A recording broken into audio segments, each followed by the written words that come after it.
Oi pessoal, tudo bem? Hoje trouxe uma frase muito legal para discutirmos. Essa frase foi escrita por um general norte-americano chamado Norman Schwarzkopf. E ele diz mais ou menos o seguinte: a liderança é uma poderosa combinação de estratégia e caráter. Mas se tiver de passar sem um, que seja a estratégia. Eu gosto muito dessa frase porque ele ressalta a importância do caráter no âmbito da liderança. E esse é um aspecto que tem sido olvidado, tem sido esquecido por muitos autores quando falam do tema. Afinal de contas, nesse século XXI, em que as pessoas buscam receitas rápidas, como ser um líder em 7 passos, como exercer liderança em 3 dias, o caminho quíntuplo para uma liderança engajadora, em que você quer ler um livro de 50 páginas e se tornar líder. Dentro dessas perspectivas de rapidez e de imediatismo, essa ideia de burilar o seu caráter durante toda uma vida, ela não é muito apetitosa para a maioria das pessoas. Mas eu diria que o caminho da verdadeira liderança passa por isso. O caminho do burilamento interno, o caminho do trabalho interno. Quando nós pensamos em termos de conceito, a psicologia nos diz que o caráter são os traços morais da personalidade. Ou seja, são os traços que dizem respeito à tua personalidade. E é claro, ela comporta uma série de comportamentos, ações, atitudes, enfim, uma pessoa de caráter, teoricamente, tem uma série de aptidões. E eu queria hoje somente desenvolver uma delas.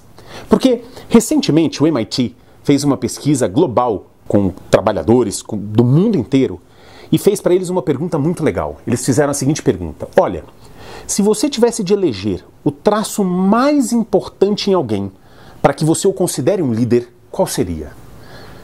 Cara, eu sei que existem inúmeros traços, mas qual é aquele número 1? Qual é o número 1? Você fala assim, olha, se ele tiver isso, já é meio caminho andado para que eu o siga, para que eu o veja como um líder.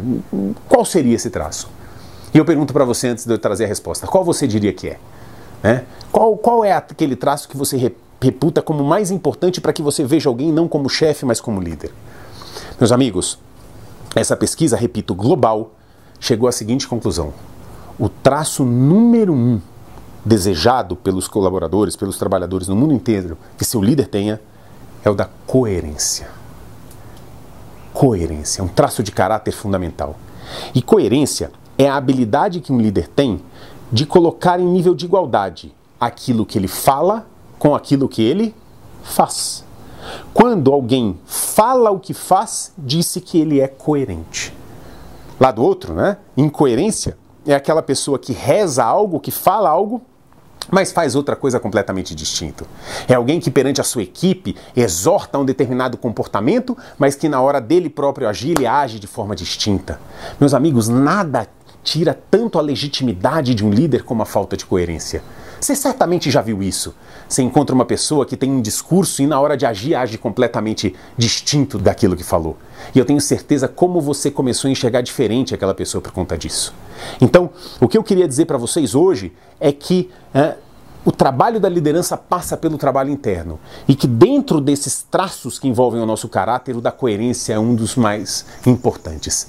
Eu gosto muito de uma história e eu queria compartilhar com vocês hoje. É uma história que diz respeito a Gandhi.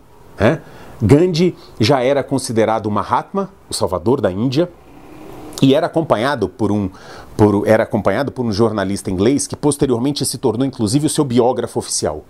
E ele diz que numa determinada situação Gandhi foi visitado por uma mãe com seu filho. Isso está lá na sua biografia oficial. E ela chegou com seu filho junto a Gandhi e disse o seguinte: Mahatma, eu viajei 3 dias de trem para estar aqui à sua frente e faço isso porque só o senhor pode salvar o meu filho, ela disse. Meu filho é diabético, diabetes no seu estágio mais severo, e ainda assim ele continua comendo açúcar. E em função disso, os médicos já disseram que ele pode vir a adoecer, perder parte do seu corpo, órgãos, e mesmo vir a falecer, vir a morrer em função desse comportamento. E Gandhi, ela disse, meu filho te vê como o grande salvador da Índia, ele te vê como um Deus na terra. E eu tenho certeza que se você falar com ele, ele não vai mais comer açúcar. Então eu queria que você falasse com meu filho. Diz o biógrafo oficial que Gandhi olhou para a mulher, olhou para a criança e disse o seguinte: senhora, volte daqui a 6 meses e eu falarei com teu filho. Em desespero, ela disse o seguinte: mas Mahatma, eu sou uma mulher pobre, eu viajei 3 dias para chegar aqui. Meu filho está aqui, fale com ele, por favor, fala com ele agora. E ele então, em tom mais severo, disse: volte daqui a 6 meses e eu falarei com a sua criança. Saiu de lá revoltada, falou que nunca mais voltaria àquele ashram e foi embora, batendo os pés. Mas mãe, como seu filho continuava a comer açúcar, 6 meses depois ela retorna ao ashram. Enfrenta aquela imensa fila e horas depois está de frente ao Mahatma. E quando ela chega em frente a ele, ela diz o seguinte: eu não sei se o senhor lembra de mim. Nessa hora, Gandhi diz o seguinte: é claro que eu lembro, a mãe cujo filho come açúcar. Ele então chama o menino e fala: menino, venha cá, como é seu nome? E ele então diz: João. Não devia ser, né? Indiano? Claro que não. Mas João. Então ele olha nos olhos do João e diz o seguinte: João, pare de comer açúcar, João. Eu vejo um futuro brilhante para você. Só que para isso você precisa estar bem, saudável. Pare de comer açúcar. E o menino, como se estivesse em frente a uma visão dos céus, olha para o Mahatma Gandhi e diz: Mahatma, eu nunca mais comerei açúcar.